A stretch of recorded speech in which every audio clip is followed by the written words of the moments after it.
Tonight, devastating wildfires creating a state of emergency in Utah. Thick smoke and an orange glow seen for miles. This is likely the most destructive and costly fire in terms of property damage that the state has ever seen.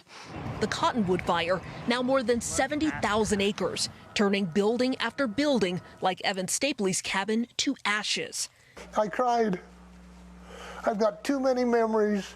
The National Weather Service issuing Salt Lake City's first particularly dangerous situation, a red flag warning similar to the one given before last year's deadly LA wildfires.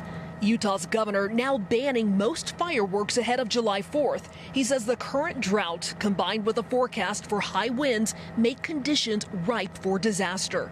Those trees there, they look the same as they've looked every other year, but they're not. They're dying inside. They're Roman candles just waiting to be lit. In Arizona this week, a vehicle fire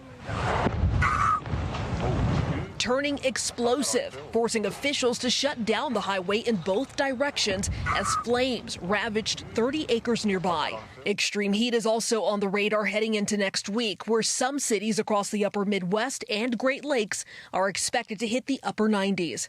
While back in Utah, dismayed residents are reckoning with the destruction, with new fires now growing around the state. Dana Griffin, NBC News.